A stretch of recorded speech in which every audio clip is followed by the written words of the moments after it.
ओम श्री परमात्मा नमः। मैं प्रोफेसर हृदय अवस्थी अपने परम पूज्य गुरु जी पंडित भगवत शरण शुक्ल, वेद मूर्ति तपोनिष्ठ और वेदों, उपनिषद, पुराण और गीता के मर्मज्ञ के साथ में Awasthi Ayurveda anatomy yoga and spirituality channel पर आप सभी का हार्दिक स्वागत करता हूं।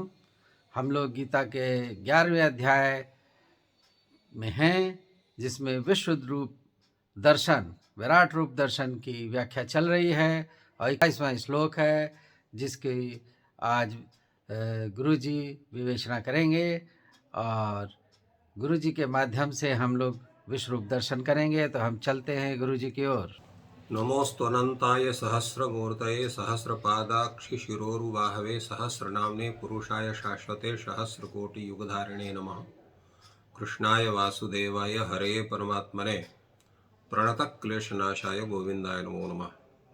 इस चैनल से संबद्ध सभी विद्वद्गण, सभी जिज्ञासु छात्रवृंद, सहृदय सज्जन वृंद एवं इस चैनल के संस्थापक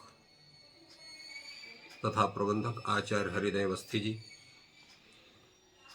इस गीता ज्ञान यज्ञ के अवसर पर 11वें अध्याय पर हम लोगों का विचार चल रहा है, जिसमें भगवान के विश्व रूप के वर्णन से संबंधित प्रकरण है।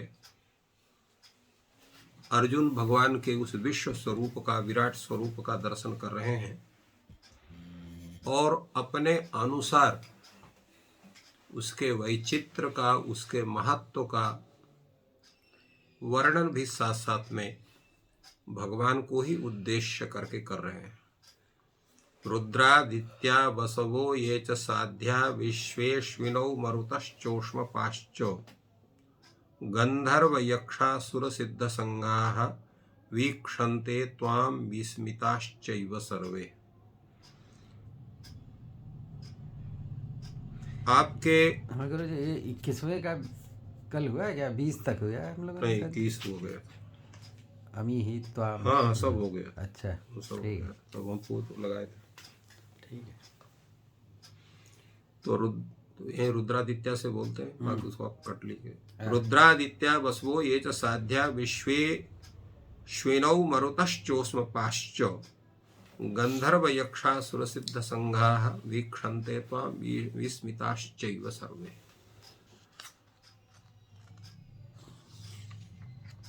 भगवान के उस विश्व स्वरूप का, विराट स्वरूप का दर्शन यद्यपि केवल अर्जुन ही कर रहे हैं,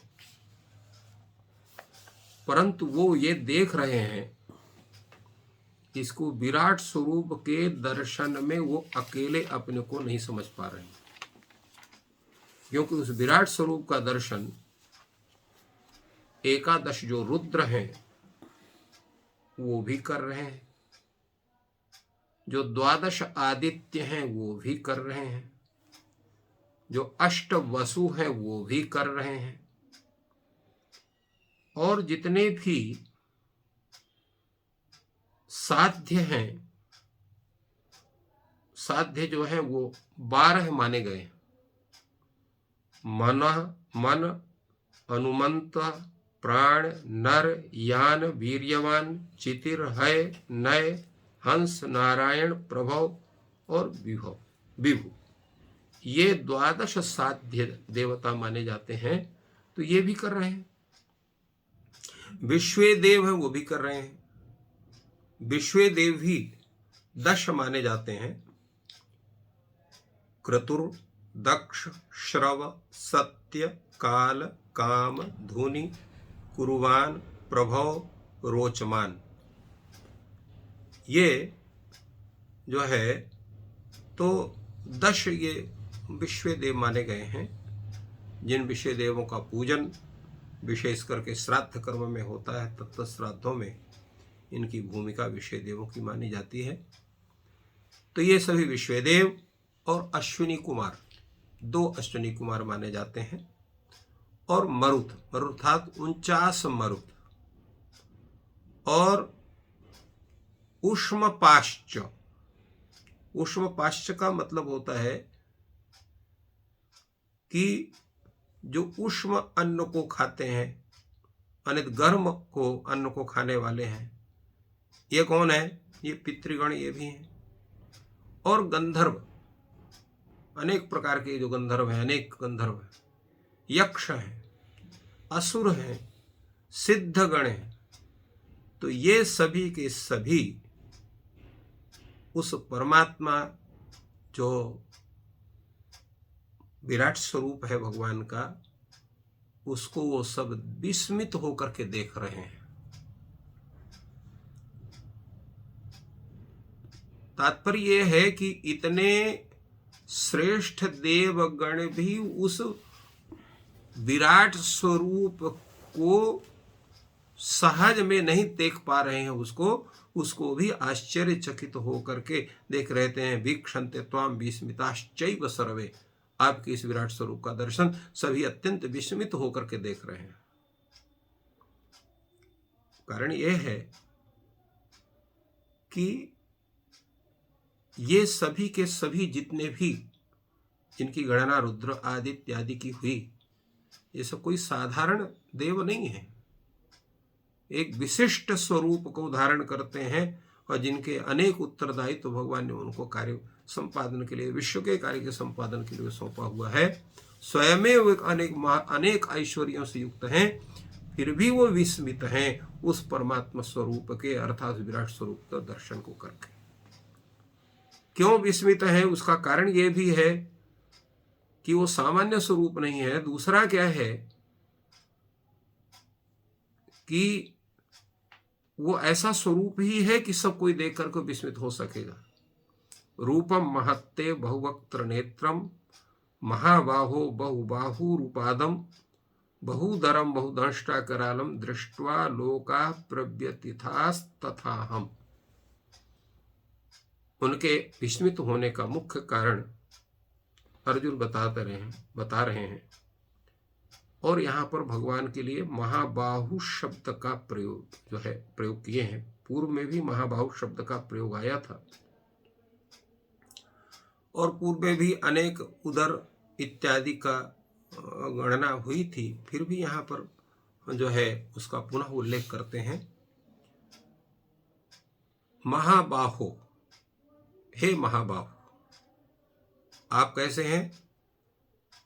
ते रूपम महत, आपका जो स्वरूप है, विराट स्वरूप है, महत अर्थात अत्यंत विशाल है,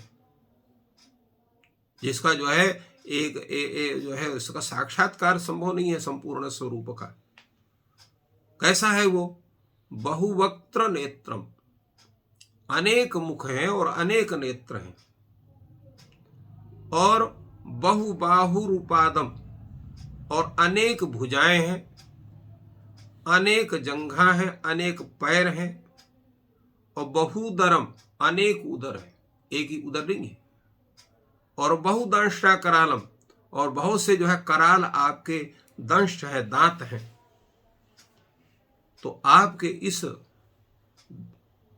जो है आश्चर्यमय स्वरूप को देख करके दृष्टवा लोकाः प्रव्यथिताः, संपूर्ण विश्व जो है वो व्याकुल हो रहा है, और वो सभी जो है आपके शरीर में विद्यमान है, और शरीर में विद्यमान होकर के आपके उस स्वरूप को देखते हुए और सब प्रव्यथित है। प्रकर्षेण व्यथित, प्रव्यथित शब्द का प्रयोग किया, अत्यंत व्यथित है। और साथ साथ तथा अहम, मैं भी अत्यंत व्यथित हूं, क्योंकि मैं इस स्वरूप के जो है उसकी महत्ता को, उसके स्वरूप के आवश्यकता को और उसके स्वरूप की स्थिति को न समझ पा रहा हूँ, न उसको मैं जो है उसको सहन कर पा रहा हूँ, इसलिए प्रव्यथित हूँ। ऐसा अर्जुन ने भगवान से निवेदन किया। और कहते हैं कि आपका चूंकि विशालता उसकी कैसी है, आपके शरीर की, नभस्पृशं दीप्तमनेक वर्णं व्यात्ताननं दीप्त विशाल नेत्रं दृष्ट्वा हि त्वां प्रव्यथितान्तरात्मा धृतिन्न विन्दामि शमं च विष्णो। यहाँ पर विष्णु शब्द का प्रयोग किया भगवान के लिए। विष्णु शब्द का प्रयोग गीता में संबोधन के रूप में बहुत ही अल्प स्थलों में है, विष्णु शब्द का अर्थ है विष्णोति व्यापनोति जगत इति विष्णु। यहाँ पर ये जो विराट स्वरूप है ये संपूर्ण विश्व को व्याप्त करके रहे, इसलिए यहाँ पर विष्णु संबोधन हुआ। हे विष्णु, आपका स्वरूप कैसा है? नभस्पृशम, आकाश का स्पर्श कर रहा है। और कैसा है? दीप्तम, अत्यंत प्रकाशमय है। अनेक वर्ण में दिखाई पड़ रहा है। रक्त भी दिखाई पड़ रहा है, श्वेत भी दिखाई पड़ रहा है, नील भी दिखाई पड़ रहा है, पीत भी दिखाई पड़ रहा है, कृष्ण भी दिखाई पड़ रहा है। प्रत्येक वर्ण में वो स्वरूप दिखाई पड़ रहा है जितने वर्णों की आप परिकल्पना कर सकते हैं। और व्यात्ताननम, आप उनका मुख क्या है? पूरी तरह से खुला हुआ है, मुख खुला है, पूरी तरह से फैला हुआ है मुख।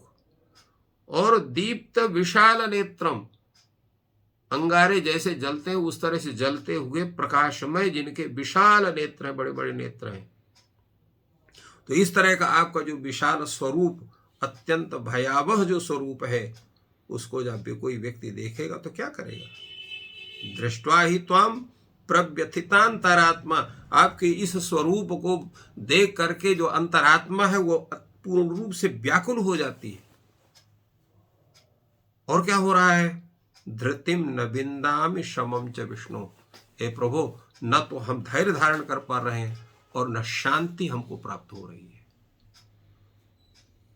तो धृतिम न बिंदामि शमम च विष्णु, न हम शांति को प्राप्त कर पा रहे हैं और न ही जो है धैर्य को धारण कर पा रहे हैं, क्योंकि जो है ये स्थिति बड़ी गंभीर है आपके स्वरूप को देख करके। और उसके साथ साथ क्या है? इतना ही नहीं है कि अगर हम देख लें इसको कि अत्यंत केवल व्याकुल होने की बात रहे और आपका स्वरूप ऐसा है, उतना ही नहीं कान। दंष्टा कराला निचते मुखानि दृष्टैव काला नरसन्निभानि दिशो न जाने च लभे च शर्म प्रसीद देवेश जगन्निवासो। अर्जुन कहते हैं कि आपकी जो दांत हैं, दाढ़े हैं, अत्यंत विकराल हैं, नष्टा करालानी। और आपका जो मुख है वो कैसे हैं? काला नरसन्निभानि, महाप्रलय काल की जो अग्नि होती है वो अग्नि जो है उससे युक्त आपके मुख उस तरह के जलते हुए प्रतीत हो रहे हैं। और आपको देखने के पश्चात कुछ प्रतीत नहीं हो रहा है। दिशो न जाने न लभे च शर्म, दिशाओं का जो है वो स्वरूप समाप्त हो गया है। कौन पूर्व दिशा है, कौन पश्चिम है, कौन उत्तर है, कौन दक्षिण है, पता ही नहीं चल रहा है। दिशाओं का भ्रम हो गया पूरी तरह से। और न लभे च शर्म, और हमको शांति प्राप्त नहीं हुई, किसी प्रकार की शांति की स्थिति नहीं दिखाई पड़ रही है। तो हे देवेश, हे जगन्निवास, यहाँ पर दो संबोधन है भगवान के लिए, देवेश और जगन्निवास। देवेश देवा नाम ईशा इति देवेशा, और जगन्निवास। जगन्निवास क्या है? तो जगत निवासा यशसा जगन्निवासा, या जगता निवासा इति जगन्निवासा। जो जगत का निवास स्थान है वो जगत निवास है। और जगत है, जगत निवास, जगत है निवास जिसका, वो भी जगत निवास है। माने यहाँ पर जो है आधाराधेय भाव संबंध है जगत का और उस परमात्मा का। संपूर्ण विश्व उस परमात्मा में है और संपूर्ण विश्व में परमात्मा है, वो जगत निवास का तात्पर्य होता है। जगतः निवास इति जगत निवास, जगत निवास यश इति जगत निवास। जो संसार का निवास स्थान है या संसार जिसका निवास स्थान है वो जगत निवास, वो परमात्मा है। और देवेश है जो संपूर्ण जो है देवताओं का ईश है। देव शब्द के दो अर्थ हो जाते हैं, देवानाम ईशा देवेशा। देवानाम ईम शक्तिम शति तनु करोति देवेशा, जो संपूर्ण देवताओं के सामर्थ्य को अपने सामर्थ्य के प्रभाव से अल्प कर दे, वो देवेश है। तो इस प्रकार ये भगवान का जो है अत्यंत जो है आश्चर्यमय, विकराल, भयानक स्वरूप है, जिसको देख करके किसी भी जो अत्यंत धैर्यवान व्यक्ति का भी धैर्य समाप्त हो जाता है, वो ये भगवान का स्वरूप है जिसको भगवान अत्यंत कृपा करके, क्योंकि जो अत्यंत कठिन विषय है, जिसका सिद्धांत कठिन है, तो उसका प्रायोगिक स्वरूप भी कठिन होता है। 10वें अध्याय में अर्जुन को भगवान ने अपने अनेक विभूतियों का वर्णन किया। उन विभूतियों का स्वरूप उस विराट स्वरूप में दिखलाने का प्रयास भगवान का था कि एक ये ऐसा भक्त है कि जो संपूर्ण विराट स्वरूप में हमारे उन संपूर्ण ऐश्वर्यों को देख करके प्रायोगिक रूप में उसका ज्ञान कर सके, जिससे पूर्ण रूप से ये ज्ञान और विज्ञान से युक्त हो। तो इसलिए भगवान ने कहा ज्ञानम विज्ञान सहितम। ज्ञान आपको बतलाएं विज्ञान के साथ में। विज्ञान क्या है? जिसका प्रायोगिक भी होता हो, सैद्धांतिक स्वरूप भी होता हो, वो विज्ञान है। और ज्ञान क्या है? जिसका जो विज्ञान से युक्त होकर के ही आत्मसात किया जा सकता, वो ज्ञान है। उसी को हम लोग कहते हैं आध्यात्मिक ज्ञान कहते हैं। और इसीलिए कहा जाता है यस्मिन ज्ञाते सर्वम अविज्ञातम भवति। जिसके जान लेने के बाद संपूर्ण जितनी ज्ञेय वस्तु हैं वो सब अविज्ञात हो जाते हैं, पर पुनः हमको जानने के लिए आवश्यकता नहीं होती है। तो ये वो उस परमात्मा का स्वरूप है जिसके विषय में ये वर्णन भगवान के उस विराट स्वरूप का चल रहा है। और हम लोगों भी उस वर्णन से कृतार्थ होकर के उसको मानसिक रूप से या वर्णन के आधार पर उस विराट स्वरूप का आत्मा में उसका अनुभव करके हम लोग भी अपने को कृतार्थ कर रहे हैं। गुरु जी के माध्यम से हम सभी भगवान के विराट स्वरूप विश्व रूप के दर्शन कर रहे हैं और अपने जीवन को कृतार्थ कर रहे हैं। और ये ज्ञान सब तक पहुँचे, उसके लिए आप इस वीडियो को लाइक और शेयर करें। आपका दिन शुभ हो, ईश्वर आपकी सहायता करे। धन्यवाद।